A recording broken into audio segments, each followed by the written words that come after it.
All right. Well, let's get started, and people are joining us as we get going.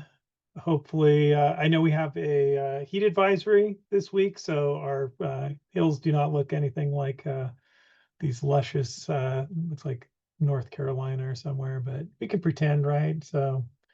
Um, so just as a matter of housekeeping, if you don't mind, in case you ask any questions, we can always go back and make sure we know who you are. Rename yourself to include your LEA name. If you have questions, drop them in the chat. That makes it really easy for us to do follow-ups. If we can't answer, we can always forward your questions to the CDE, and we will send a follow. We always send a follow-up email, usually within about 7 days or so, to answer any questions.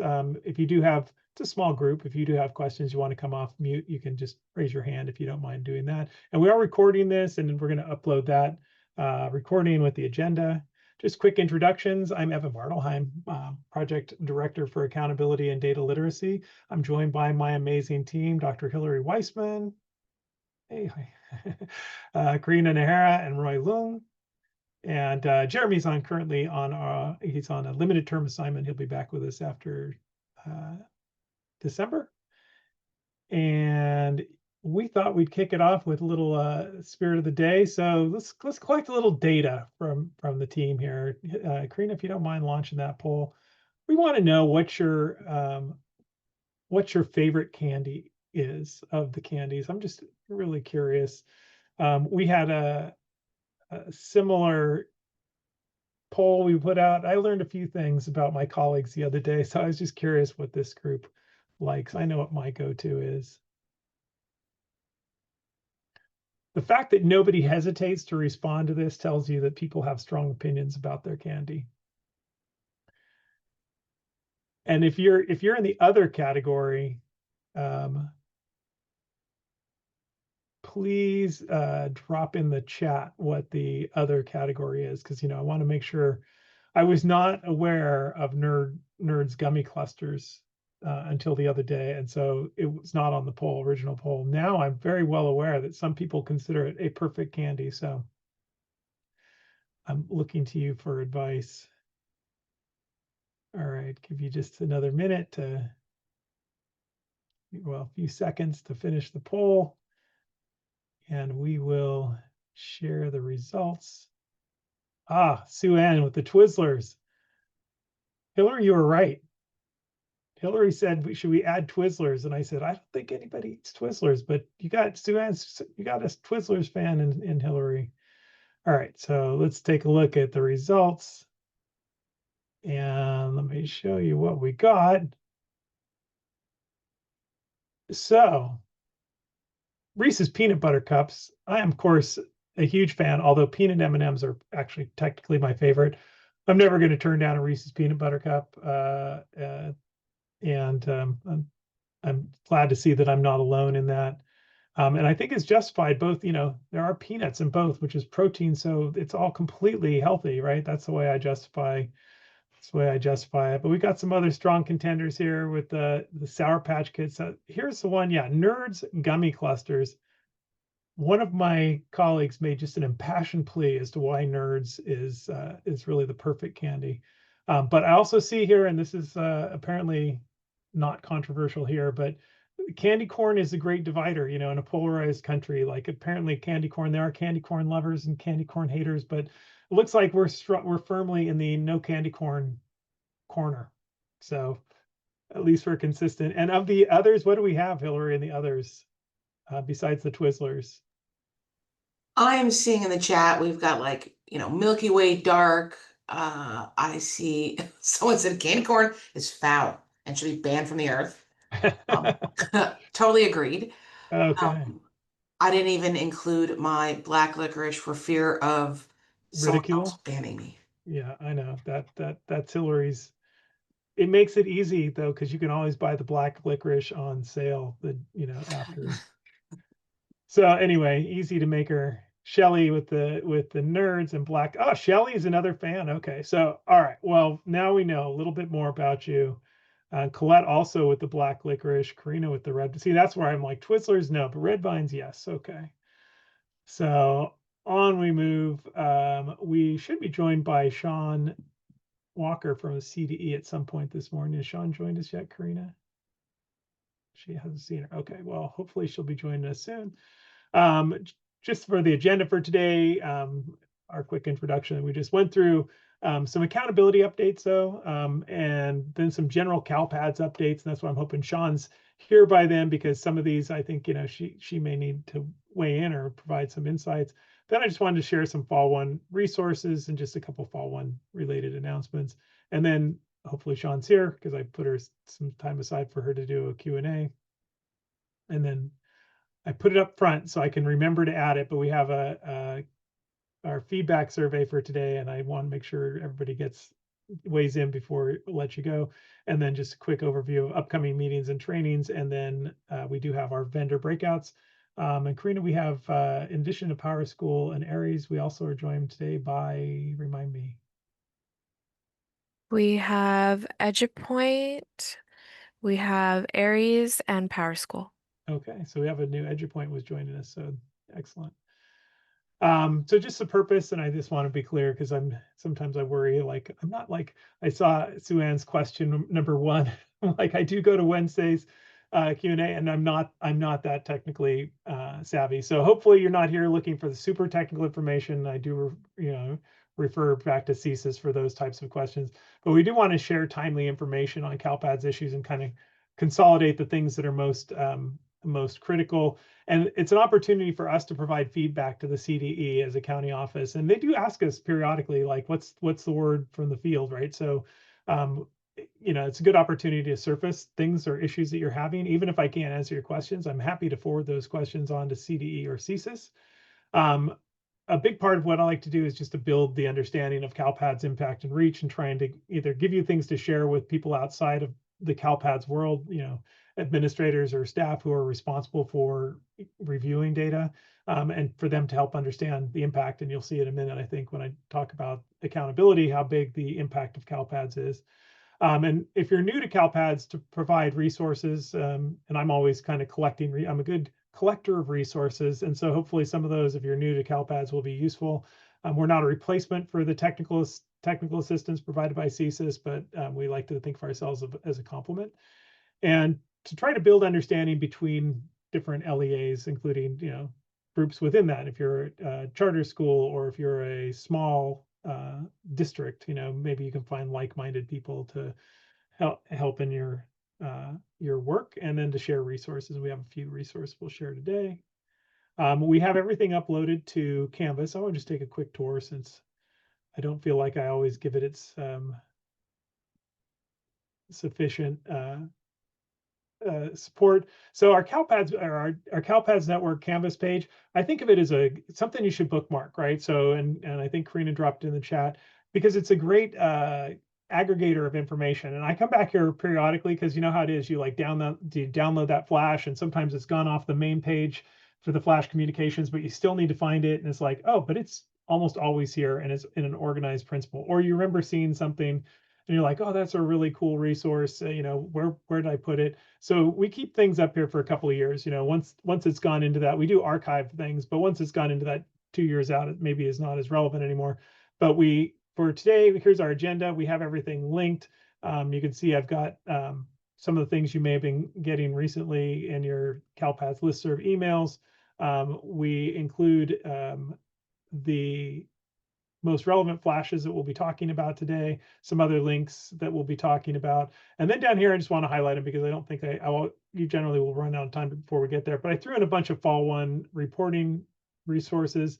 They include this cool, another county office, Shasta County, actually shared this at a meeting I was in the other day, so I wanted to share it with you.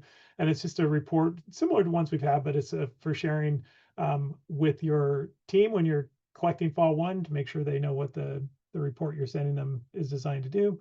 And when you click on that link, it opens up as make a copy. So you have your own copy. You don't have to worry about overwriting somebody else.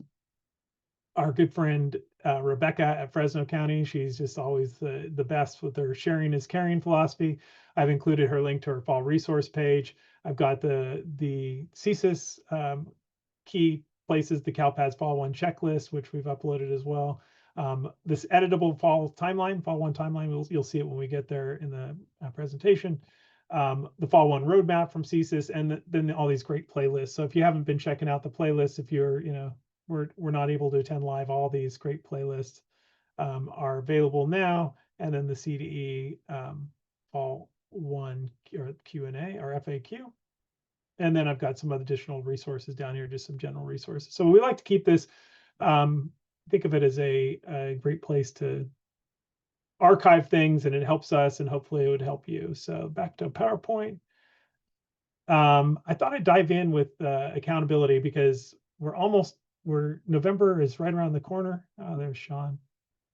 And it's scary how quickly October disappeared, but it's a big month. November is a big month for accountability, and I just thought it would be helpful for all the work you put in, especially during the end of year over the summer, to kind of see how you connect, and maybe even to share this with people, to say, hey, by the way, I made this, right?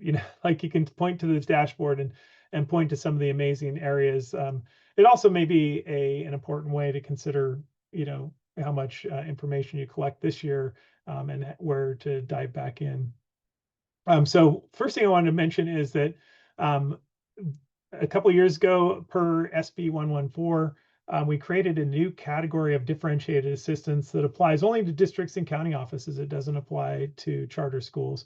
But initially, there was a timeline for rollout, when it would go from being eligible for this 1 year differentiated assistance category for failing to certify your data, and then for subsequent year not meeting deadlines. And then this year we were going to add a new category, which was for submitting accurate data, so a data quality factor. The CDE has recognized this, in starting the year without having the definition, it maybe feels like it could be a little bit of a gotcha.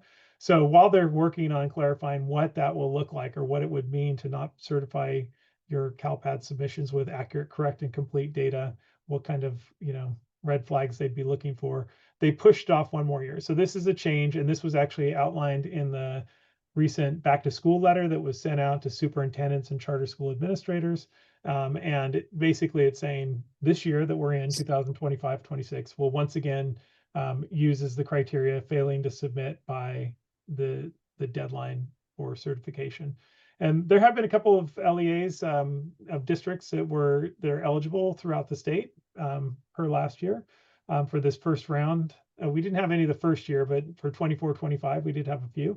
And it's not painful. And I want to just emphasize that differentiated assistance is not intended to be a gotcha. And one of the things I want to just highlight is this amazing set of tools. And we hosted a watch party, and I have to apologize, that the CSIS put on a data governance series, and they're hosting it at other county offices. We were kind of late to the party. We missed the initial announcement, and as a result, we didn't have a big enough space available to really push this, because I think a lot of folks would have joined us, and we just didn't. We had a tiny room. We have a room issue here. So this year we kind of just focused on the districts that needed it most, and a handful of other people who were able to join, but we didn't really, after it filled up very quickly because we didn't have a big space. But really, the CSIS folks are doing a nice little series on data governance, which is actually much bigger than CalPADS. But what they're providing are some resources and walking through the initial planning process for creating a data governance plan. And they provided some samples from other school districts and other county offices that are involved in this.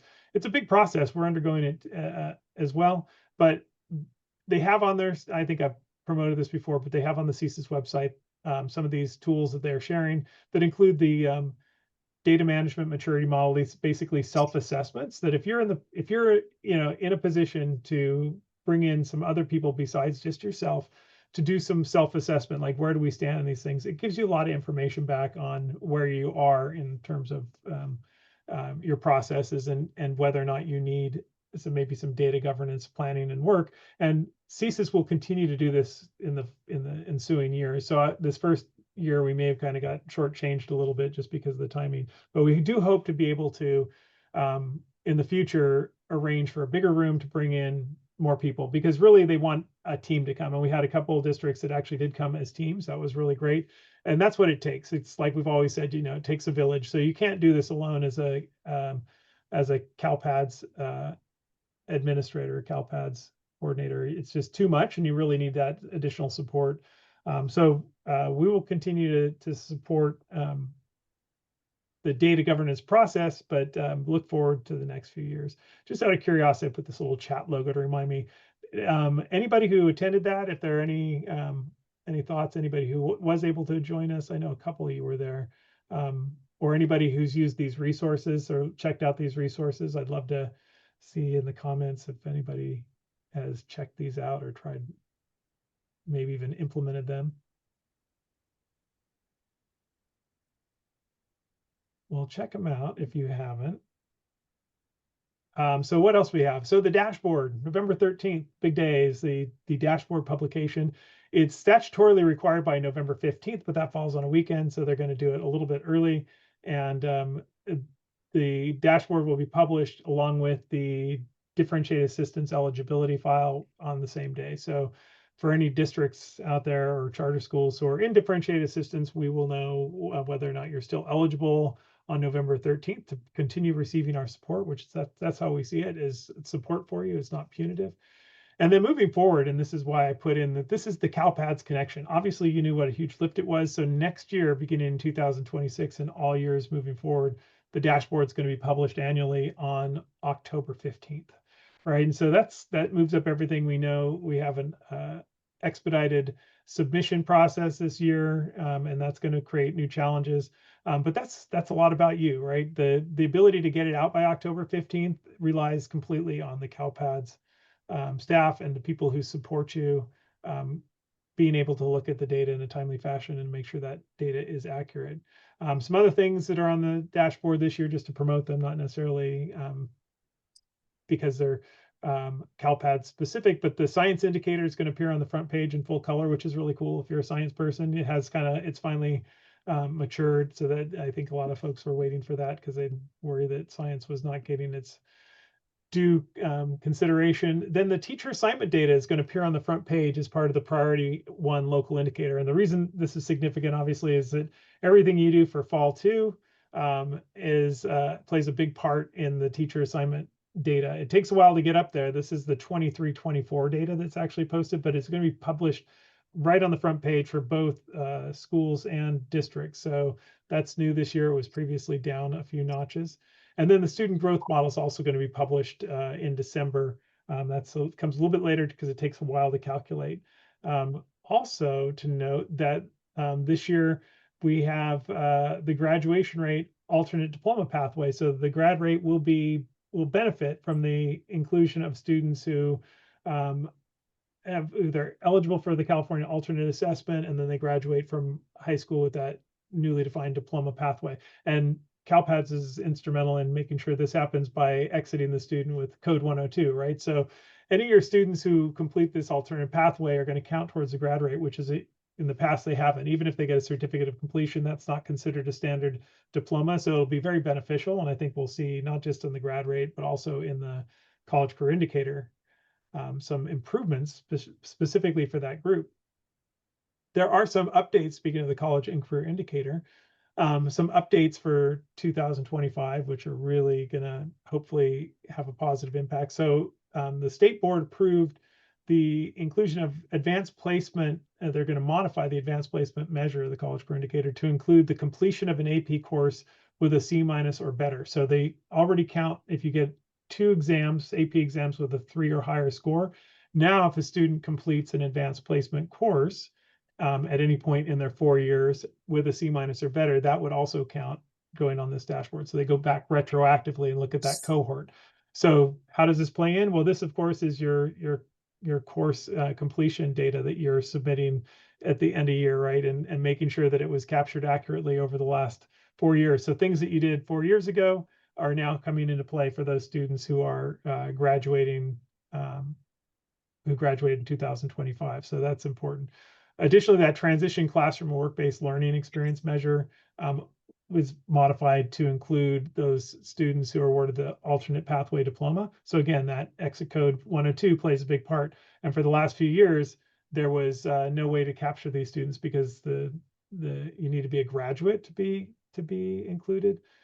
So that's important to know. It's actually a little confusing because I think that certificate of completion was actually still in the technical guide for a while, but this year only the students with the alternate pathway diploma will count on that measure. And then finally, the removal of the Regional Occupational Center program is from state and federal job programs. It's not like CTE pathway completion has gone away, but this was no longer a valid outcome. But anybody who's capturing their students who are going to an ROCP for completion is still getting that credit. Some other things in the future, again, the CalPADS connection, there are some additional college and career indicator changes that are being discussed in the 2026 school year. And these are very relevant to the work you do. So the state board is going to hold a study session in January. These are some of the things they're considering. The addition of international baccalaureate courses, that's similar to AP. It's like currently they use the IB exams, but now they're going to look at will the courses be eligible? So again, everything you've recorded.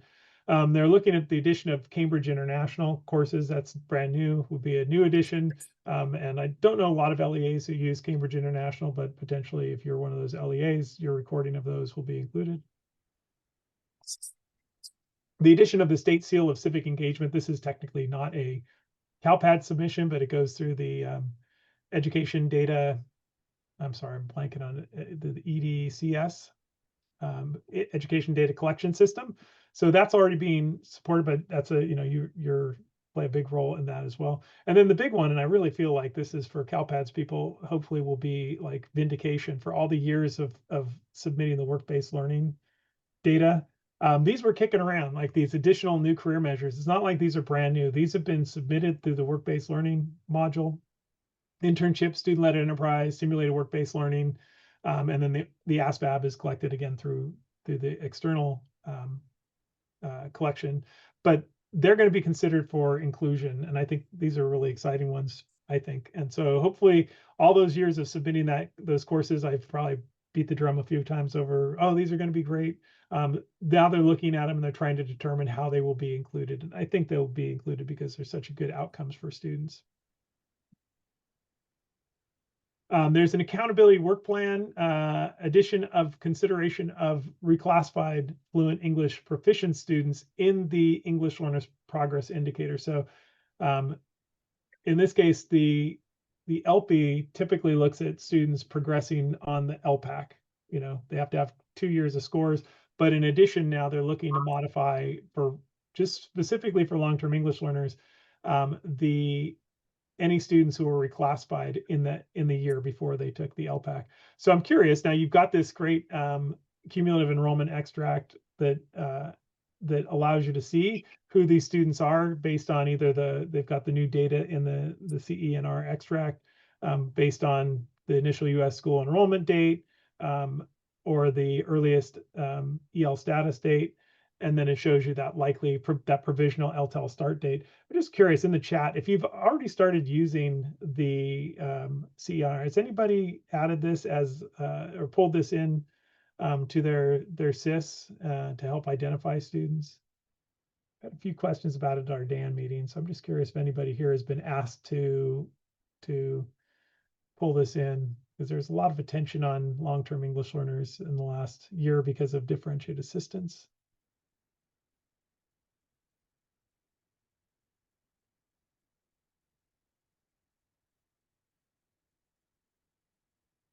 All right, Laura put it into Synergy. Thank you for sharing that.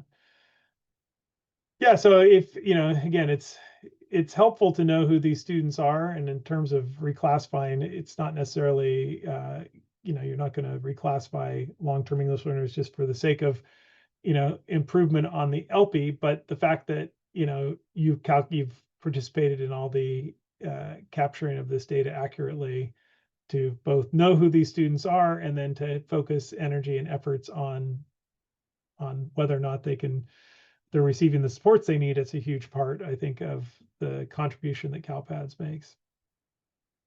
Finally, and I wanted to just go over this because it does have an impact directly on you. So the state board also voted for, and this is moving forward, this is 2027 dashboard, to exclude the state course code 9227 college credit course other from the list of the college credit courses that are counted towards the college career indicator college credit or dual enrollment measure.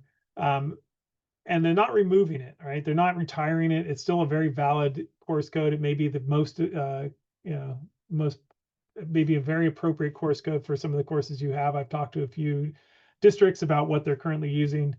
So you're really encouraged though to look at your college credit course mapping to make sure that your courses are currently coded appropriately. And what would that look like? So first of all, identify who in your LEA is responsible for dual enrollment, who knows these programs best. It may be a curriculum instruction person. You may have a dual enrollment coordinator. And then pull the course section file extract and take a look at your courses that are coded with this 9227. And what you may find is, there's a lot of courses, there are a lot of like college planning or life skills type classes, and they actually do fit there, right? Those are not necessarily an academic course. They need to be either an academic course as defined by the other college credit course codes, or a CTE course code assigned to one of the CTE course codes, and then with the appropriate course instructional level. So there may be things that you wonder about, and it's good to have a conversation. But if they don't fit into either one of those categories cleanly, just assume that it's probably in the right place, and maybe it's not a course that's gonna get you points for the college career indicator, and that's okay. That can still be good for students. It just doesn't count because the state board was very clear what they wanted here. It was either going to be an academic college level course or a CTE course being provided by a community college. So anyway, but take a look at that. I know it's probably kind of early at this point to be looking at those things, but because it is 2027 dashboard, but better to capture it sooner rather than later. All right, I'm going to pause for a second for any questions that have rolled in. Hillary, I don't know if you can help me here. I'm not sure. I saw in the chat I'm not sure if they're related. Let's see. Question 1, 2, and 3. Let me scroll back up. Give me a second here. One was earlier in the meeting. It was more around being confused by the change of enrollment status for juvenile students. This was all asked by the same person. Yeah, Sue Ann. I saw that one. I'm not sure that I got the answer to that. And Would love to hear though about the data accuracy, how they're going to implement that. I think that's what we're all waiting for. So, and I know it's an ongoing conversation. I think that's why it got pushed a little bit, but we haven't heard anything yet with regards to that. I think her last question was around the step 2F authentication. Oh, yeah. To be implemented next year. And I didn't bring that up because that's in March when we're going to get it's definitely for security purposes. And we'll see. I do have a slide coming up in the next section. You may have received this email the other day, and you may have gotten, maybe you would have understood what it was. We'll talk about it in a minute, but it's along those lines. It's about just some raised awareness at CalPADS and CSIS around security and data privacy concerns. So it's all in the same. I would put it in the same bucket, right? They probably wouldn't, sorry, Evan, not to interrupt. They probably wouldn't have gotten the letter, which went out yesterday, but they will get the subsequent flash message. Okay. That is set to be published soon, and it's going through the process. I've got a couple of slides for that, so we can maybe, That's wonderful. Not a problem. Go over it. I got it forwarded to me by our superintendent, so I figured some other people might have gotten it too and not wondered. But let's jump into the submission calendar, just as some reminders here, right? So this is big shift this year in terms of the changes with and just to emphasize, this amendment window, the certification deadline of December 12th, it has some big implications that we'll talk about in a few slides related to special education data and what needs to happen there. With that amendment window going through January 23rd, the Fall 2 submission does not have an amendment window, so the deadline is February. Your reports will start populating in mid-December. So after that initial certification deadline for Fall 1, you'll start seeing your Fall 2 reports populating. So just be aware of that, so that you may be doing some background work already on your fall 2, the courses and information there. But the certification reports won't start populating until mid-December. And then those big shifts, and we'll talk about in the next couple slides, around the structure of the end of year submissions, the new restructured parts, with the deadlines being different. So that a new end of year with a deadline of July 17th, and the amendment window running through July 31, and then the end of year 2, which is aligns with that cohort poll on August 17th, which builds in that August 15th deadline for summer grads, so allows you to capture those 1-year grads. Those, gets your 1-year graduation rate calculation, and all that information that feeds the cohort data. So let's take a look. This is how data were reported up until last year, right? And you get the 6 different submissions, including the 4 separate submissions at the end of year, and how they were distributed. And you had, especially the end of year, where you had end of year 1 was that course completion, the CTE participant completion data, and your work-based learning module. End of year 2 was all your program data, including your Title I, your California Partnership Academy, those types of things. Pretty small, so I done up front. Then you had the big one, was really that end of year 3, where that was their big submission to align with the dashboard, where you had your student behavior incidents, your STAS, your homeless program, your grads and completers, your reclassification data, and your cumulative enrollment data, and then finally the students with disabilities end of year 4, where you had your services and your post-secondary outcome data for the special education. Now, that has been streamlined significantly, and not to diminish any of the fall 1 and fall 2 information, because that's all a big deal. We'll talk about some of that stuff in a second. But now we got the 2 separate submissions with the deadlines that I mentioned. So that end of year 1 now, with the deadline of July 17th, that's where we're going to continue to have that student behaviors, the STAS file, homeless program reclassification, cumulative enrollment. So this is and all the students with disabilities information. Everything else is put off then till that end of year 2, which has that August 17th deadline, no amendment window. And that's where you're capturing your course completion, your CT participants, completers, your work-based learning, and then your 1-year grads and completers. And this should streamline to a certain extent and improve the overall process. Sean, do you have any other insights as to the structure and kind of the process determining the restructuring?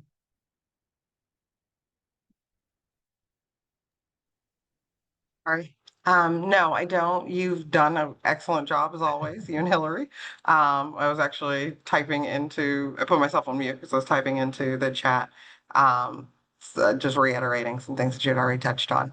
Okay. But no, this looks excellent. And again, we've communicated, Paula's done an extensive job in communicating for EOY 1 and EOY 2, the proposed changes and the reasoning for the changes, more of the nuances of the changes. We are still flushing through, particularly because we're in fall 1, and that is at our highest priority, to be able to get everyone through. But if there are specifics, like for SPED, for changes, for any of I don't anticipate there being any for our programs, just more of just the merger of data. We'll gladly communicate out, and that's, I think, that's scheduled for the March regional. Yeah, that's right. Yeah, I know it's kind of getting ahead of ourselves. We probably should get back to focusing on what's right in front of us is fall 1 and fall 2. No, it's great though. It's, to lessen anxiety and, ease fears so other people don't jump on the bandwagon. We appreciate it. We do. Yeah. And then finally, what's not certified, this is what the cohort data, and this is always being updated, right? This is the constant updates throughout the 4 years, which includes the exits and school completion codes, the UC CSU A through G requirements being met, the state seal by literacy, work-based learning, the grad exemption indicator, and then any updates on adult age students with disabilities and their transition status. So this goes in on August 17th as well. So this isn't certified, this is just pulled, but this is all data that will be aligned with that final end of year 2 submission. So here's the, like, to get back to fall 1 though, this was and I'm not going to go too far into the special education data because I feel like if you really needed to know, you would have attended the special education roadshow, and I hope that some of you were able to join. I wasn't able to join because I had a conflict that day, but it was just that the opportunity to join online was last week. So the one thing though, the degree of support required is now that is a required data element for the plan records for students with specific primary and secondary disabilities. And there's a link there as to how that should be, how to determine that. Sorry. So LEA should, you should have populated this field during either amendments, annual plan reviews, triennial eligibility reevaluations, or those initial evaluations. And if the student's plan record lacks this field and their disability indicates support is needed, then LEAs were supposed to amend the plan by October 1st, by census day, and ensure the plan effective start day was on or before October 1st. And then data from the fall 2 submissions will be used to monitor whether students in special ed settings are taught by the appropriately authorized teachers. And we've got some other information on that coming up. And whether students have support needs identified in field 23.16. So really this gets to at the 2026 CalSAS assignment monitoring cycle and the kind of increased focus on whether students are receiving the support they need and connecting the supports they're being given and the teacher credentialing. So they're going to be, the 2026 CalSAS cycle will be looking at students' primary and secondary disabilities and the degree of support that they're being provided as of census day. So kind of a critical thing to have accurate. And the report to review on this would be fall 2 report 3.8, which is the course section enrollments. And that's the student list, to take a look and make sure that that's accurate. The other thing that came out, and this was all in CalPADS Flash 314, is related to the annual determination letter and compliance monitoring, the data that's going to be harvested per the initial LEA approval deadline, that December 12th date. And while it is optional to have your CELPA approved by December 12th, you have to certify it, but your CELPA is not required to. But its best practices would be to have them to certify by December 12th. Because this data is being used for the annual monitoring determinations, and so it's going to be pulled on after this first certification. And the point of doing this is to allow more time and an earlier determination letter that will be sent out in February, which will allow LEAs to have more time for the CIM, the SIM activities related to special education. And those are corresponding to a lot of the stuff we do in differentiated assistance, but it's really, similar to publishing the dashboard earlier. Getting this data earlier allows LEAs to react to it, respond to it earlier. So what you want to make sure you have done is that with this data, you want to make sure that special ed coordinators and directors are verifying the plan record on census day that has the correct primary disability code, the correct program setting, as well as the correct district of special ed accountability listed. So you can use the DSEA extract for that. And you as a CalPADS or the SIS coordinator really need to look at the race, ethnicity, make sure that is complete and accurate, because it really boils down to disproportionality, right? And you want to make sure, and I know it seems like pretty straightforward, but we had an LEA last year with a significant shift in enrollment, and they didn't, they missed it in fall 1. Enrollment by race, ethnicity. It was an error in the way they collected, a change somehow in the way they were collecting their race and ethnicity during initial enrollment, and it really messed things up for them. So that's what your primary focus should be. So you definitely want to use the monitoring report 16.21, late plan reviews and reevaluations.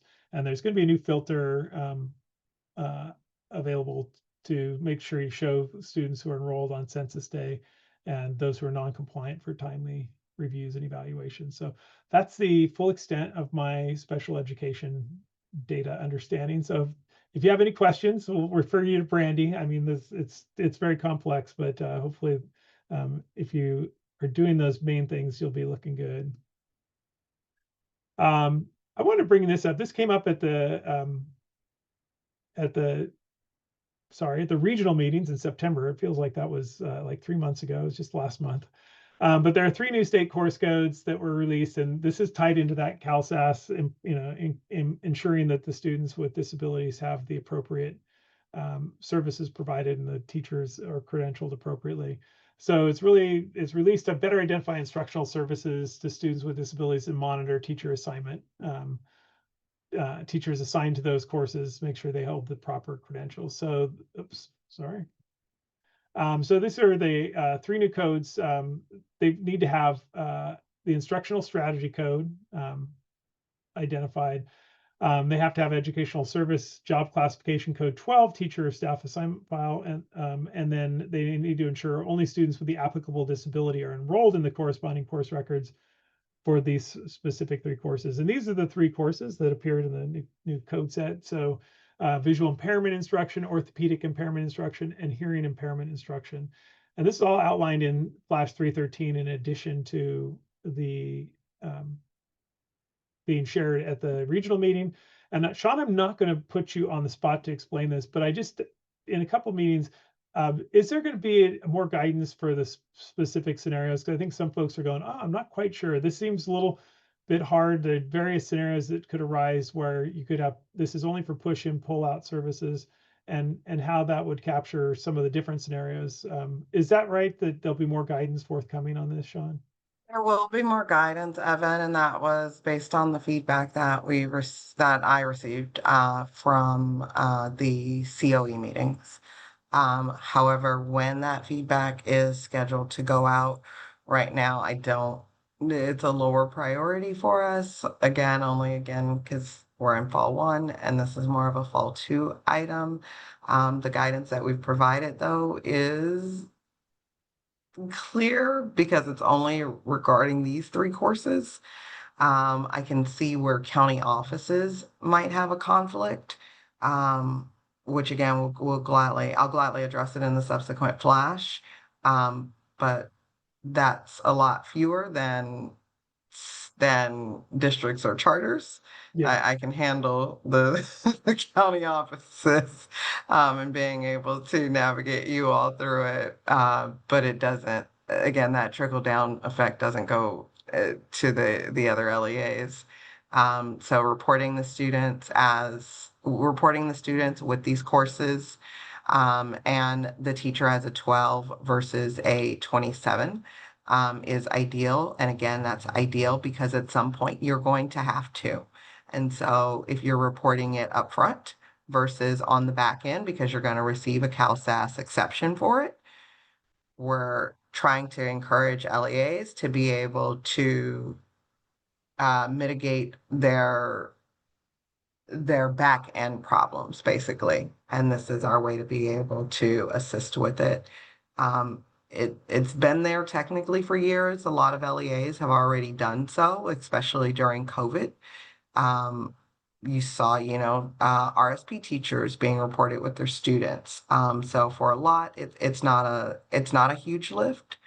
But for some others, it may be, and especially for our charter schools, we understand that, they typically have a smaller bandwidth.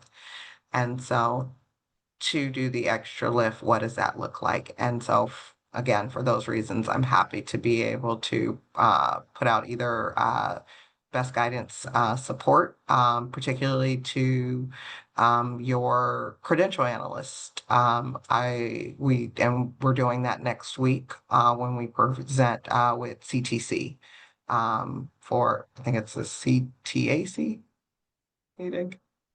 I'm not sure the acronym of that meeting. All right, good to know. Yeah, I mean, of course, it's probably straightforward for everybody, but if you put 30 county office people in a room, they'll find the weird exception that that you hadn't foreseen. So hopefully this is very straightforward. And if not, if there are other scenarios, it's as we get into fall 2 and in a month or so, then look for additional support there. And I'm sure you can always send in a ticket too if you need additional help. thanks for explaining to the background, Sean. And I think it's important to understand sometimes these things seem arbitrary, but you're right. If it's designed to help in the long run when you get into the assignment monitoring to avoid hassles there. That's great. I wanted to bring up the CCGI Flash. We just actually had a call with the CCGI folks the other day. It's a great service, and just this was a reminder that came out earlier this month that if you're serving grades 9 through 12, you're required under Ed Code to enter this data sharing partnership with CCGI by January 1st of next year, and provide this initial data file to CCGI. So by June 30th. So it's important to get those things locked in. And we had a conversation with them last year. They came and presented to our DAM meeting, and they actually gave us a list, and it probably has been updated since then, but I'll share it with you in a second. But you also then have to complete the onboarding work to ensure students have access to transcript informed partner accounts on California colleges. Having just sent a child off to one of the California colleges and having to enter manually each course, I would have been very grateful had this been in place. So it is a huge gift to students, and it's a gift for time. And I pretty much can guarantee that having to enter everything manually can present a real barrier for some families. So I think that this will be really helpful for streamlining the process for folks. And then the other piece, which is where you are on the within your partnership, there's a lot of data that's available to actually give you good insights on A through G completion, which we're trying to work with them to understand better. If you want to see where your vendor is, there's this CCGI vendor compatibility webpage that CSIS manages, so you can find out whether or not your vendor is where they are with that. So Cindy has a question related to Aries folks. If you want to chime in for her in the chat.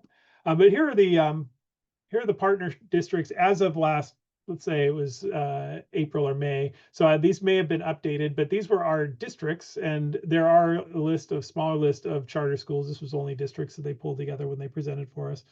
And if you don't see yourself on here, and you'll notice I don't see Los Angeles County on there, they were reaching out to us the other week to say, hey, why don't you guys, haven't signed your MOU yet, which we are in the process of, right? So we're adding ourselves in there for our students to have access to this. So take a look. There's also a link there to get to access to their website, or you can reach out to whoever in your district may be responsible for this. But it's important because it's required, but it's also really helpful, real benefit to the students. So this is the email I was referring to earlier that got forwarded to me, and it did raise some consternation. You may hear about it the way I did, which is, what is this and what does it mean? So email went out to superintendents and charter school administrators, as Sean alluded to. It may not have come down the listserv, related to the CALPADS access protocols, right? And it said that just made sure that the CALPADS security policies, user agreements, and applicable state and federal privacy laws are adhered to. So the two things: you can't use a generic email, even though it may be convenient to have, like, for instance, data.admin@school.org, right, to access CALPADS. And then the scraping of data by CALPADS by vendors, which I think I saw alluded to in the chat, is a violation of terms and conditions. So what this email said is that the terms and conditions has been updated. So if you've logged in and seen that pop up for terms and conditions, it'd be helpful if you probably took a minute to read it if you haven't logged in and done it yet, just to understand, this was just a response to a recognition that the terms and conditions didn't actually accurately reflect some of the stuff that's going on. So these are the things that were sent out. And so, like I said, there's some questions that arose, like, what is this related to? I don't think it was necessarily slapping anybody's hands. They understand why people are using vendors, and they're really working on APIs to facilitate that transfer of data. So you're not having folks go in there, which is just a security and privacy concern. But they understand why people have been using vendors, but they're really not able to do that because it is a violation of federal law. So just a couple sunbucks, right? An hour always goes by so fast. And I've had some questions roll in. So the CalPads Digest that came out on September 26th is a great resource. And we've gone through so much of this stuff before, I don't want to belabor it. But just remember that September 2nd was the ending period for the 2025 eligibility for sunbucks. So you make sure you have until December 31st to upload anybody who has submitted prior to that September 2nd date to get their eligibility through that education data collection system. But you have to have any of those that have come in. And we have some unusual circumstances that, folks have had, that it's good that they didn't have to upload it immediately. So you do have until December 31st, but you do want to verify any universal basic account, sorry, UBAs, and hold back those records for any that come in subsequent to September 2nd for a later upload. So here's some of the timelines that I'm getting at. So the key dates to remember are anything that was submitted between July 1st, October 31st.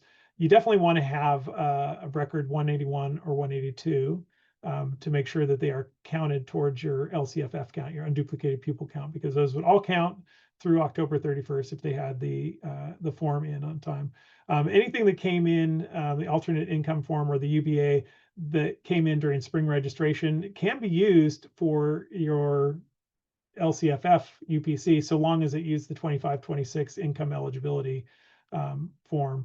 But they must have a start date, enrollment start date on or after July 1st. So make sure that's accurate. And the students must be enrolled on census day to count towards that unduplicated pupil count.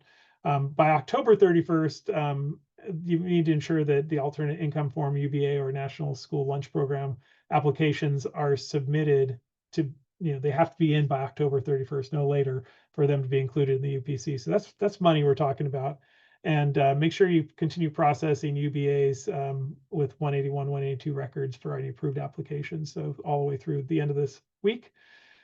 And then those, I mentioned a second ago, any of the forms that come in late, you want to hold on to those if they came in after September 2nd. For the 2026 SumBucks, there's some additional changes that'll be happening before that submission, but it'll be taking place in April. So you're just going to sit on those forms that came in after September 2nd to verify the 2026 eligibility. I will pass over these slides quickly, just the different forms, the universal benefits application, UBA. I don't know why that was blanket on that. But we've covered this in our last April meeting, I think. It's been a while though. So these were some just helpful slides related to who uses what, and just in terms of the different school meal programs. If you're a standard accounting and claiming, you'll just use the NSLP form. If you're a CEP school, the UBA and a provision 2 would use either the NSLP or the UBA, depending on where you were in the base year or non-base year. And just the UBA rules, if you're directly certified or categorically eligible, you do not need the UBA, right? It's only those students who are not directly certified or categorically eligible, if they're at CEP, a provision 2 school, who need the UBA or the NSLP. And a quick processing time. We do have a question that says, can we still upload lunch programs after October 31st to be included in LCFF since Fall 1 isn't due until November? Sean, you want to weigh in? And so that goes to the flash. And Evan, I don't know if you can navigate there for me that quickly. It is not, did that flash get released? I think you're talking 315. Yes, it went out. I have it in there. I'm not sure the question is actually, can we still upload lunch programs after 1031? You have to have them, they have to be They can be finalized. uploaded, yes. Okay, so they But do do have they to, count for LCFF? yeah. No, and I am looking for it. Sorry, I didn't have it. We do have It's flash okay. 315 in our agenda. Yeah, so it's the difference, and you're exactly correct. And I'm so glad this flash went out. Thank you. It was in our drafts for a while here. And so it's the reminder and the importance of the 1.1 and the 1.17. And we do have that in the slide, but I should probably just go forward to that slide here in a second. Well, 315 is available to you, so make sure you check that out. yeah, so your free and reduced count for items, but they're not necessarily, again, those two reports are very, very separate. And so to be mindful of that, and also then your program dates, specifically those that count for Census Day, but then those that have the additional allowance, and they can go up until the end of October. And so, but those again, those are two different things, and that's why those reports are very different, and they shouldn't be confused. So 1.1, again, that one has to overlap Census Day, which was October 1st this year. 1.17, it does not. And those go through the end of October. Those do have an LCFF supplemental and concentration grants. It can be used for that, but for overall student programming, again, it should be over your, it should be recorded by your Census Day. But as a best practice, whatever day that you get the reports, I mean, you get those applications back from the families and those students qualify, that's the start of their program date. So entering them timely, yes, is key. And so working with your nutrition department, or like student services departments, are going to be key for our CalPADS reporting. Yeah, so yeah, and then to specify, thanks, Sean. My pleasure. And thanks for dropping that in there, Karina. Yeah, so for 1.17, this was also in 315, is the difference between the two and the unique nature of both of them. The 1.17, which does capture LCFF UPC count, which has some nice new features this year, including a comparison. So between the prior years and then that LCFF total eligibility, you get the individual breakdowns, but you do get, you have longer with the direct certified students to be captured in there. But for students who have to provide income eligibility form, whether it's NSLP or UBA, or if you're still in alternate income form, those forms have to be collected and uploaded by October 31st to be able to capture those students for LCFF. Gosh, it's already 9:58. Holy cow. I will not belabor the fact, this is why it all matters for the fall one, is the fact that it counts for money. So it's the LCFF supplemental concentration funds, the Title I funding, and mostly for you'll get the funding. The funding isn't based on what you put in. The allocation, how you allocate the funding, it depends, makes a big difference for individual schools. The money is allotted based on the annual, or the census data, but then once what they have in your school, the Title I is assigned based on your report 1.1. A couple more things, and I apologize, I always overestimate how much time I have. I just wanted to bring this up. It was in the most recent CalPADS digest, and I think sometimes you get those, scan them quickly. I know we're getting ahead of ourselves. We're all focused on fall one, but this is actually eligible. Some of the key takeaways for this are also applicable to fall one, which is there's some best practices listed at the very bottom. And I don't know if you wrote these, Sean, but they're really good, I thought. But they're specific to the best practices for course assignments and non-classroom assignments. And I think the two key takeaways were get organized and meet with your key staff, right? So, and to be thinking about it sooner rather than later. So I would refer people to that CalPADS digest, which I uploaded. I thought that was some good information. So that said, Sean, I didn't give you much time. You have 1 minute for your Q&A. That's all. Okay, Sorry and about that. kudos, thank you. I did write those.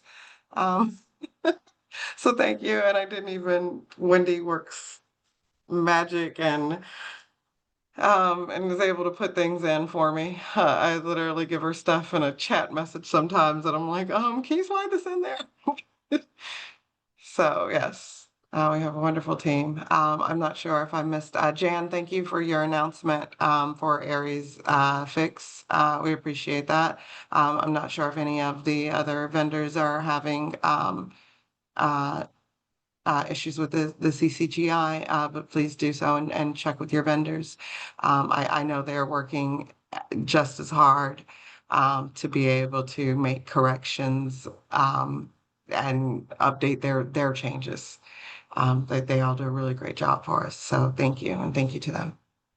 But I know you've been making an effort to answer questions in the chat. I will say, if you have questions for Sean, her email address is in the Canvas page today, so you can always shoot her an email, or if you come up with something you want to ask afterwards. I do want to make sure you, Karina, will you drop this in the chat? Make sure you give us some feedback on this forum. There's a feedback survey at the bottom of that post that Karina just made.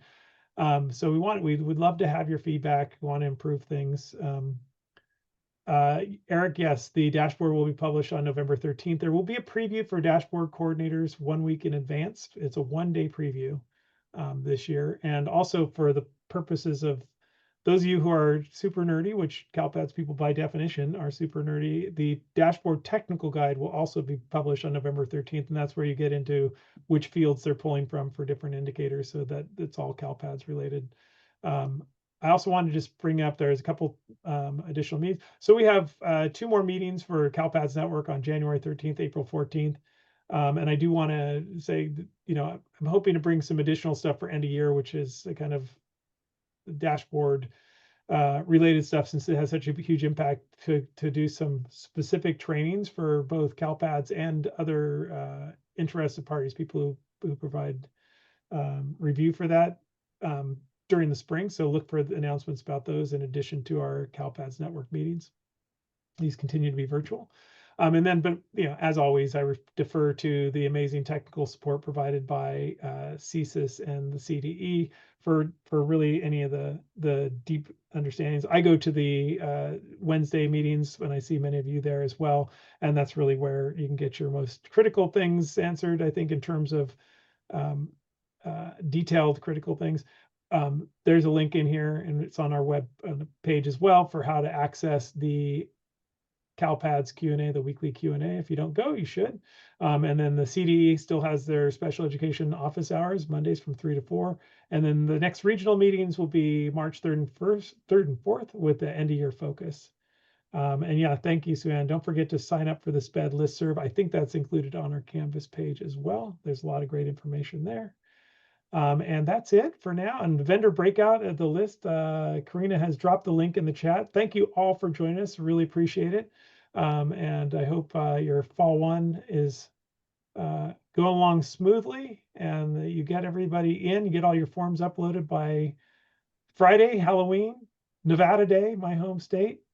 And yes, we won't see you. Thank you, Sue Ann. You have a happy and safe Thanksgiving. I know it's after this hard stretch, we finally have a month with a couple holidays. Whew. Anyway, so thank you very much, and we will see you in January, if not sooner. Thanks a lot.